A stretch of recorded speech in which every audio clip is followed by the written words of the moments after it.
The ground we stand on accounts for only 30% of the Earth's surface. So what about the rest? Well, that other 70% is our world ocean, which to many of us land dwellers may seem like a foreign concept. An intangible body of water largely separated from our day-to-day lives. But in reality, the ocean is the one common link that connects us all. The food we eat, the air we breathe, the storms we ride, and the economies we build are all dependent on our world ocean. On this podcast, we will dive into emerging markets, innovative technology, and conservation efforts to shed light on the ocean, the other 70%, that enables us to have a footprint, a home, and a life on Earth. The other 70% is brought to you by Nortec. As ocean enthusiasts, researchers, and technologists, we are on a mission to make an impact through innovation, exploration, and activism above and below the surface. Help keep us exploring by subscribing on your podcast platform of choice.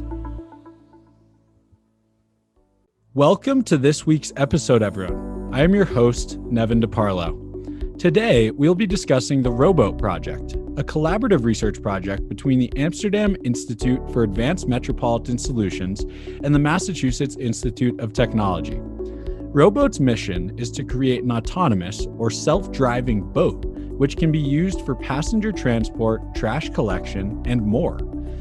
Picture yourself standing by the train station in Amsterdam waiting for your ride. But the ride you're waiting for isn't an Uber. It's a self-driving boat, ready to take you to your hotel along the canal. Later that day, you might throw out a takeout container in your hotel trash can. The hotel won't bring that trash to a dumpster, though. They'll dispose of it in a floating receptacle in the canal that is autonomously propelled to a waste collection site. These are just a few of the things the ROBOAT team are turning from imagination to reality. By making urban waterways more accessible than ever before, ROBOAT has the potential to fundamentally change the way we interact with our cities. In this episode of The Other 70%, ROBOAT Project Manager Ynse Deinema discusses the potential for autonomous boats to reshape the way we think about urban infrastructure. Without further ado, let's dive into today's episode.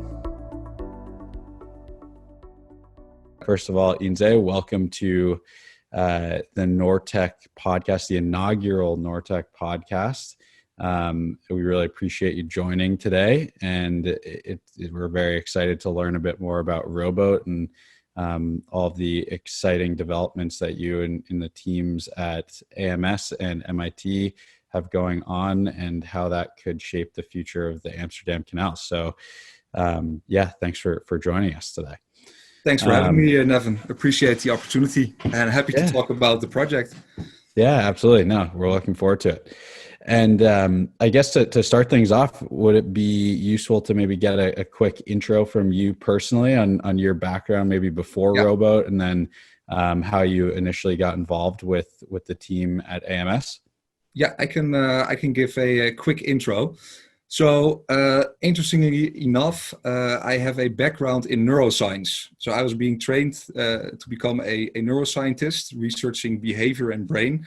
And along the way, I found out that I was not very much interested in the very fundamental academic research part of it. And I did have a huge interest in technological innovation. So via an interesting route, I ended up at a consultancy firm for public funding. And that enabled me to visit all these high-tech companies in the Netherlands. And I got more and more clients who were working in the robotics industry. So that got my interest going for robotics. And eventually I ended up with at a robotics hub in Delft, at the Technical University of Delft. And there I found out about the ROBOAT project and about the AMS Institute, and that there was a connection between the AMS Institute and the Technical University of Delft. So I jumped into that, and that's where I started my job as the project coordinator for ROBOAT in the Netherlands. And it's a great place to be for me because personally I am very enthusiastic about boats in general. I'm a sailor myself. I love technological innovation. I'm very much interested in robotics. and that whole combination, just works in my current role. Yeah, no, that's really cool. It's kind of a funny backstory because just quickly, I actually was a neuroscience major for like 1 week, I think, in college. And then I quickly switched over to engineering and then kind of followed a similar path just based on my interests for the water and water sports and then also robotics and technology. So it's a funny background, but I guess a lot of people have those jagged paths to get to the end point, right? Yeah.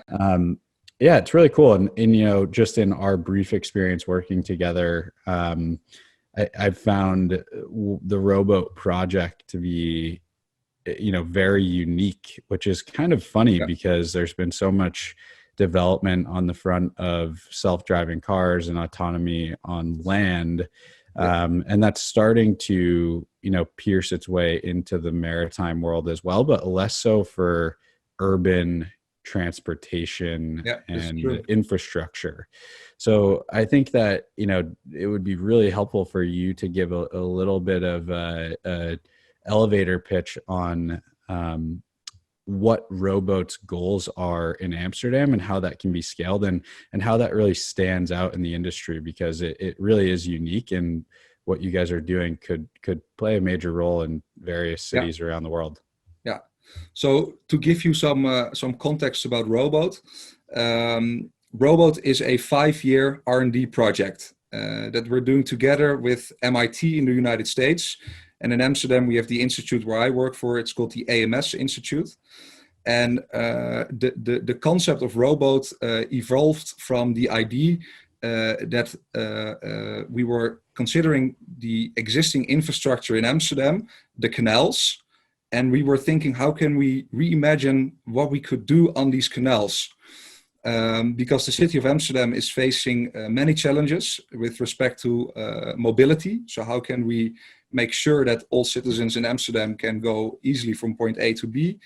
Congestion, of course, is a problem, but also emissions. And on the other hand, of course, also logistical operation, getting goods in and out of the city, waste collection, etc. So we were trying to rethink what you could do with these canals and do it in a smart way. So that made us decide to jump in the field of developing an autonomous platform, which is emission-free. So it's battery-powered, it's an electric boat, and it can operate without a skipper on board. Right. And, I've been lucky enough to go over to Amsterdam a few times, and, it's obviously I've experienced the congestion in the city like many other places in the world. And one of the things that really caught me off guard when I was in Amsterdam for the first time was the congestion of bikes on the roads as well, like not just cars, but I am sure that poses issues for self-driving cars and autonomy on the city roadways. And the canals are really busy too. So, in regard to safety on the waterways, I mean, obviously that's where the autonomy comes in. Yeah. How difficult is it going to be to really successfully automate all of these processes with the rowboats when the canals are busy with maybe manned vessels as well? Yeah, it's going to be extremely complex to achieve this. And that's also why ROBOAT is fairly unique. You already mentioned this within the field of autonomous vessels. Many projects and companies are targeting offshore, container vessels, inspection vessels, etc. And there are not so many projects out there that focus on the urban context. And again, we are an R&D project, so we do not have a product that you can buy off the shelf and already implement in the public environment. It's still very much experimental. It's so complex. The conditions on the water, of course, having commercial vessels like these canal cruises sailing around, but also private owners who do very unexpected maneuvers on the water. You have floating objects in the water, different lighting conditions. It's a complex mission we're having here.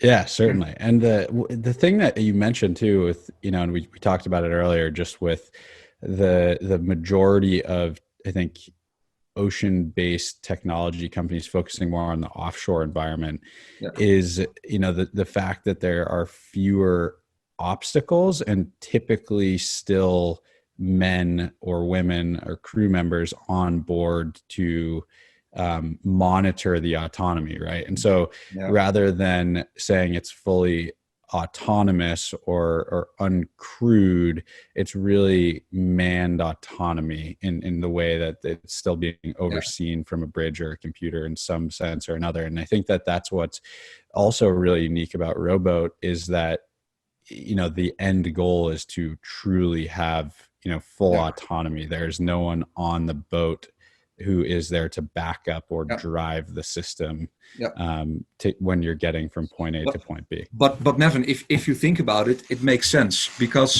of course, if you want to operate with a vessel within the urban context, you can't go in the canals of Amsterdam with a vessel of 200 feet, right? It's just too big.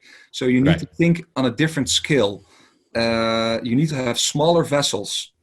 And a small vessel, if you break it down, and if you're also going to jump into the business case, it doesn't make any sense to have personnel on board because otherwise it's going to be too expensive, too complex, and also difficult to integrate it in the design of the boat. Right. So that's one of the driving forces behind the design and the idea of having small vessels and making them 100% autonomous.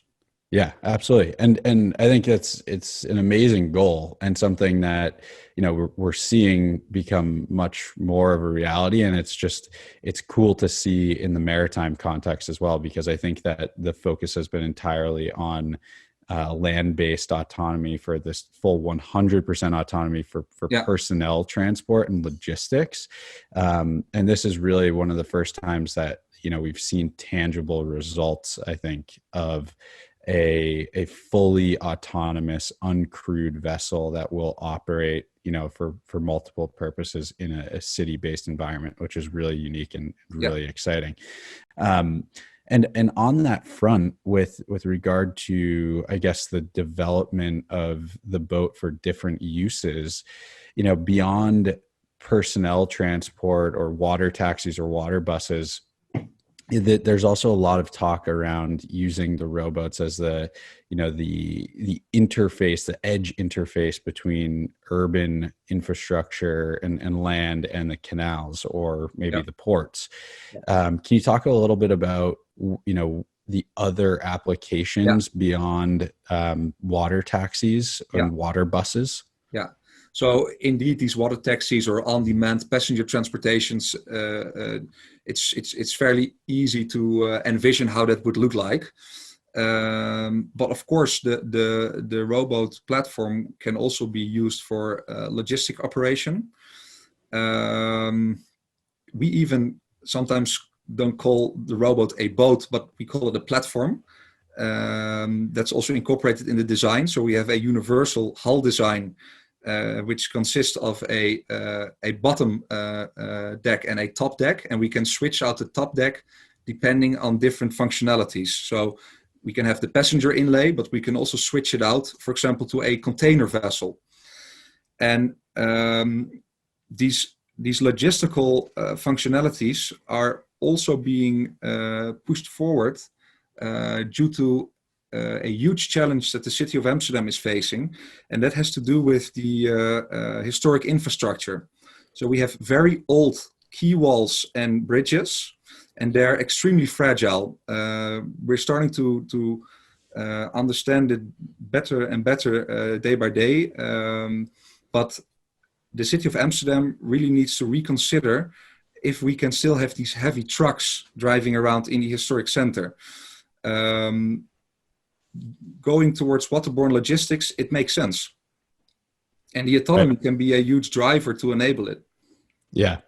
Yeah, no, it's, I mean, in many cities, I think even anywhere in the world, but Amsterdam really stands out too in terms of having, old historic infrastructure with narrow roadways and still such a heavy population that's demanding of, a lot of road-based transport. And what is the total distance actually that the canals travel through the city? Like, is there, Yeah, can you get to pretty much every point? I don't have the exact numbers. I don't know them by heart, but I think it's approximately 200 kilometers of Wow. quay walls. And I Wow. think also around 200 or 300 of historic bridges in the city center alone. So you can imagine that this is a huge challenge for the city. Right. And so is it logistically, is it possible to get within, a relatively close distance of all the major, I guess, hotspots of Amsterdam via the canals, just as much as road-based deliveries or logistics deliveries? Yeah. Well, I would highly recommend opening Google Maps and take a satellite view towards this historic center. And then you can very clearly see that this city center was built around the canals. Yeah. So yes, almost all the hotspots are directly connected to the water. And that applies to Amsterdam, of course, but it also applies to a lot of different cities in Europe and also outside of Europe. Right. So waterborne logistics, it makes sense. But there's a lot that needs to be done, of course, to facilitate it. Right. And that's also the way to look at it. The robot is a platform. It can be used for multiple functionalities. Our focus within the project is very much on enabling the autonomous operation.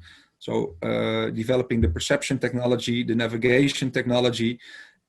We do provide some concepts on passenger transport and also logistic operation within the city, predominantly focusing on household waste collection. So having these floating containers docked next to the quay walls, and people can throw their garbage in. We pick them up with the robots. Yeah. But it's also more or less up to the market to decide which functionalities make sense and which one to elaborate on. I think that's what's really, from my point of view, what's really interesting is that if you guys are leading the way with this, 100% autonomy mission for maritime-based robotics, in an urban setting, that it really does become a platform where if you have the robotics and the product that supports that autonomy, then different companies or groups interested in water-based taxis or construction logistics or pollution mitigation can come to you and actually request to outfit different rowboats or different rowboat platforms to achieve different tasks, which is really interesting. So, and perhaps it also ties in with a fairly unique feature of a rowboat, and that's what we call multi-vessel coordination. So we can have multiple rowboats operate in close vicinity of each other and do it in an orchestrated manner. And the boats can even latch onto each other, so they can connect to each other and form larger platforms. So you would have this modular system that you could deploy to form a bridge or a platform, or you could indeed perhaps integrate this in some kind of cleaning system. We have 2 full-scale prototypes in Amsterdam. Last week we published a video of one of the boats in operation. This was right after we launched it for the first time in the water in Amsterdam. We're getting a lot of attention on that, and of course open to conversations on how this can be implemented in industry or in a specific market. Right. Yeah. And backtracking slightly to, the autonomy portion of things and not diving too far into the technical details and getting bogged up in those weeds. What are the primary aiding sensors for navigation that you guys are relying on? Because obviously there's been a heavy emphasis recently on GPS denied environments, especially, and even in Amsterdam, where there's typically probably really good GPS signals. I would guess that's probably not enough to safely navigate and avoid obstacles and pass under bridges without some source of error. Yeah, it's a good question. So the robot is equipped with a sensor kit, and the main sensors that we use are LiDAR. So basically a laser scanner to form a point cloud of data. And then we use software to analyze this data cloud for object recognition, but also for localization. So we can use the LiDAR data to determine the exact position of the boat. Very helpful, because in some parts of Amsterdam you will lose GPS signal. So we do have an RTK GPS on board, but we are able to back it up with the LiDAR localization system. Then we also have a camera on board, and the camera is predominantly used for object recognition. So we can detect different vessel types, floating objects in the water, infrastructure. So we can, of course, recognize a bridge or a pillar. And there's also an IMU on board for determining the heading of the boat. And combined, they can give a fairly robust data set to perceive the world around the boat, and to have the navigation systems determine a free pathway and perform obstacle avoidance functions, etc. And do you think that, in terms of, I guess, the emissions of a rowboat, I know it's all electric. Is there a recharging station that will be implemented for each boat, or will they have new batteries? Yeah, that's a good question. So we did consider swappable batteries. But right now the battery is integrated in the keel of the boat, which is of course perfect location also for stability and ballast reasons. And we are integrating a wireless charging system on the boat. So there will be a coil integrated in the bumping rail of the boat. And when the rowboat is latched to the docking station, there's also a charging coil integrated in the docking station. So when they are in close proximity of each other, you can charge the battery of the boat. Wow, that's really cool. I was thinking, I was envisioning something more like the Tesla cabled charging stations, but that's even better. And in a way, it's in line with many design choices that we made, in the sense that we want to get the human fully out of the loop. So not having a person needing to plug in the rowboat is, again, enabling full autonomy. Right. Is there currently any intersections per se in the canals where you may have to stop rowboats to let others pass in traffic light scenarios, and how do you handle that? Yeah, I see what you mean. So you have to realize that our current experiments, they take place in a section of water in which no public traffic is taking place. So there we can do all the tests that we want with the autonomy. But of course, we have the ambition to take it out on public waters as well. And then it's a whole different ballgame. Just to give you one example, if you would just feed the navigation system an intersection, it would take the shortest route to get from point A to B. And that would be a very weird angle, especially from the perception of a human operator. So imagine you are sitting in your boat and you see a rowboat just taking a shortcut going from A to B. So that is also something that we're working on. We're trying to see how we can get socially accepted behavior into the rowboats. Also to make it easier understandable for human operators. In a way, there are written and unwritten rules on the waterways, and this is a very complex question. Many researchers are working on this topic, but it's a very interesting field, I think.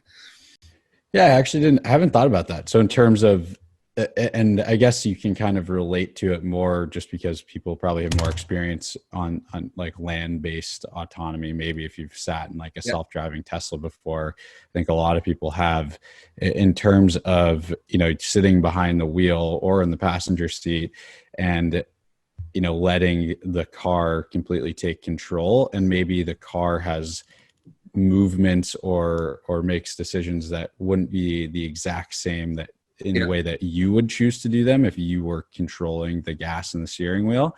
And I guess probably the same on the vessel, just like you said, a lot of manned operations probably don't go about things in the most efficient manner, and in a lot of ways due to the rules of the road or the rules of the waterway. And so trying to mimic those rules is definitely going to be a challenge. And now you're making this comparison between the road and the water. A lot of people do, of course, and there are many similarities also from a technological perspective. So some of the algorithms, for example, for object recognition, we can learn lessons from what has already been done from the automotive industry. Yeah. But you have to appreciate that waterways, they provide less context than roads. So on the road, you have lining, you have traffic lights, traffic signs. That's also something to keep in consideration, of course, in these kinds of developments. Yeah, and I think that, you know, one of the other things that's interesting about self-driving cars is the hesitation for a lot of people to get in them, right? I mean, even if you have a Tesla, a lot of people might not actually, you know, completely forego the driving experience, and they still operate the car.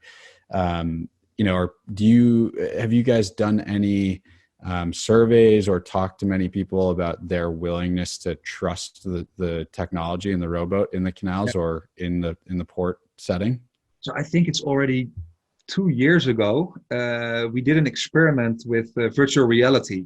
So we created this digital environment with a mock-up of the full-scale rowboat design.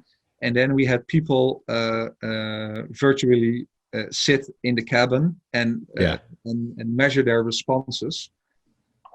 And honestly, I've forgotten what came out of this research, so we have to look this up. But it must not have been too negative then. If you forget, I'm sure you would remember if everyone was like freaking out. And I'm keeping this out of the podcast deliberately because results are very bad. No, honestly, I forgot, but it's something to consider. Yeah, and it's a similar problem that people face for these autonomous public transportation means, etc. Yeah, the innovation in the autonomous space. I think that it's the same really for people's willingness to actually utilize the autonomy and the platforms that are being developed, because you know, it's something that will eventually be accepted. I mean, if you think about, I'm sure the first people who got on an airplane weren't really comfortable with flying, you know, that's this crazy idea. And now it's something that's just accepted globally, and no one even thinks twice about flying. I mean, most people at least, right? Even if you're worried about it, you know the statistics and you know the safety. And I think that transition will ultimately come for you know, getting into a self-driving car or getting into a self-driving boat. And eventually it will probably be the case that autonomy actually will make fewer mistakes than human errors. I mean, I personally am sometimes more worried getting in an Uber with a random driver who I don't know. And I mean, I'm sure everyone has had some weird experiences with crazy Uber drivers or Lyft drivers. And you know, personally, I don't know that I would trust them any more than I would trust a computer right now. You should definitely keep an eye out on the progress that we're making with ROBOAT. And of course, now it's winter time, but when spring is there, I expect to do regular testing next to our institute. And if you're lucky and you're in the area, come visit us and try and see if you're too scared to jump on board, or whether it's going to be a very comfortable ride. I definitely will. We have we do have an office in Amsterdam, just outside of Amsterdam. So I would be more than happy to come and take a free ride and a tour of the institute. You know, on that front too of timing. I mean, what do the next steps look like for you guys? What are the milestones coming up, and where are you guys going to land? So last week we reached a very important milestone in that we published the design of our full-scale prototype. So that's the 2x4 meter boat. We've got a lot of attention on social media. We've had a very cool video, which is also on our website. So if you want to check it out, you can go to and you can see the launch of the full-scale boat. That was a major milestone. Yeah. In the weeks to come, we will finalize the build of our second full-scale, and that boat will have a container inlay. So the first one we launched is the passenger boat, and the second one will have a container inlay. And both boats will be tested on a regular basis on the marineterrein in Amsterdam. And we will start off with fairly simple waypoint following functions, go from point A to B and back to point A again. And we will slowly increase the complexity in the weeks to come. So, for example, introduce floating objects or dynamic objects and have the boat perform obstacle avoidance. Yeah. Have it dock and latch autonomously. We want to demonstrate the waste collection functions on the water, and slowly increasing the complexity, and then hopefully increasing the robustness of the technology. And then we will start the conversations with the municipality of Amsterdam to see if we can do some testing in public waters. Yep. And that was going to be my next question too, is what does that path look like with the, I guess, approvals process within Amsterdam or the public offices to actually get a green light to put people on board with other manned vessels in the way, where there's serious potential, like if something went wrong, there's major implications of safety. Yeah. So I'm not sure how it's organized in the United States, but in the Netherlands, it's fairly simple. So from a legal perspective, you need to have a skipper on board at all time. So full autonomous operation from a legal perspective cannot be done yet. But you can clearly see here that the technological innovation is going faster than the legal concepts that are built around it. And I think that's good from a safety perspective, of course. It's better this way than have it the other way around. And the good thing is that we are in close contact with the local authorities in the Netherlands that are in charge of policing the waters and creating the policies. And they are very much interested in the autonomous capabilities that we are working on, and also other projects in the Netherlands and in Europe. And they are facilitating experiments that take place on public waters using autonomous functions. So in close discussion, experiments can take place. Yeah. And so I guess in the US, just thinking about how this is kind of being tested, at least on the land, right? If you again think back to Uber and Lyft and Tesla and all these collaborations for self-driving cars, the way that I think they get around those restrictions is just to create like supervised autonomy, right? Where the car is driving itself, but you just have to have someone sitting there to override the self-driving car in the event that something goes wrong. So when you guys start out, I mean, even before, I guess you work your way to the full autonomy and the fully autonomous solution transporting personnel and material, is there a version of the boat or a function of the boat where you guys could have, one person, let's say it's you, sitting on the boat and you take passengers through the canals, or you take logistics through the canals? You don't actually do anything, but in the event that something goes wrong, you're there to hit a kill switch or redirect the boat so that you avoid that issue, and then eventually work your way into the fully autonomous solution as people and the government more specifically becomes more comfortable with the technology. Yeah. So the way you describe it right now, it could even be the way that this is going to work in practice. Right. Because, of course, we are also considering hybrid situations. For example, that you would have a mother vessel with a number of autonomous followers that simply follow the mother vessel. That could also be a way to decrease the size of the vessel that you would need in an urban environment, for example, for the waste collection. But even before that, you could also consider remote control functions. Right. And just like everything else that we've talked about, I mean, it really is that it's a transition, right? I mean, we unfortunately can't snap our fingers and have every single car in the world become self-driving and everyone just gets in and closes their eyes and gets to their final destination, right? But eventually over time, those things will happen. And even the beginning of a transition towards more autonomy, whether on the land or on the waters, are huge steps in the right direction. So I think that you guys are working on something that's really valuable, regardless of what the initial form of deployment looks like.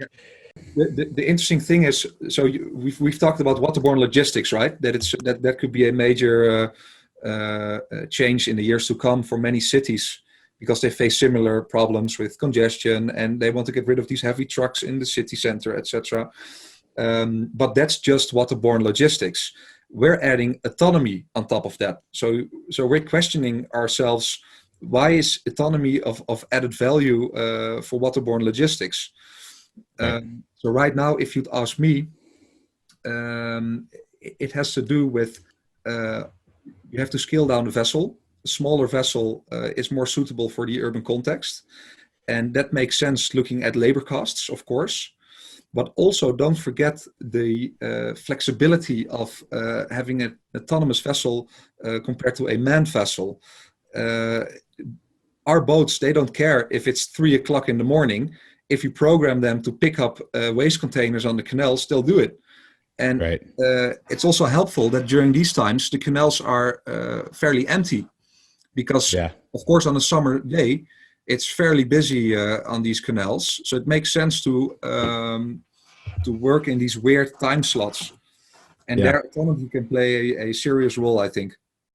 Yeah, that's another really interesting point, just because you could almost envision something where, maybe to start with, at least as the technology becomes more mature, at night or times of the day when there's less congestion, you can rely more heavily on the fully unmanned autonomy. And then maybe when there's more potential for error and accidents during the day, when there is congestion on the waterways, then it turns to more of a supervised autonomy operation. And just like you said before, you have the ability to kind of scale that operation as you, I guess, please, or as you need, based on what the city is going to require, the different cities are going to require. Yeah, you should appreciate the huge jump that we're making right now from testing in a controlled environment, because with the smaller scale prototypes we had before the full scale, we've done a lot of testing in the swimming pool and in a controlled environment of the Charles River in Boston, also in Amsterdam. But now having the full-scale boat in Amsterdam, in a less structured and less controlled environment, we're going to learn a lot from that. Yeah, absolutely. And hopefully I can, on my next trip to Amsterdam, hop on as a guinea pig, and you can try and you can send me out in the canals somewhere, and we'll see how it does. Imagine, Nevin, you jump off the train. First you jump off the plane at Schiphol Airport. You take the train to the central station. You take out your phone, and just like you order an Uber, you order a rowboat. It's on demand. It will stop right next to the canal. You jump on board. There's an onboard infotainment system telling you about all the beautiful things you can see in Amsterdam. It brings you right in front of my doorstep at the AMS Institute. Would be so cool.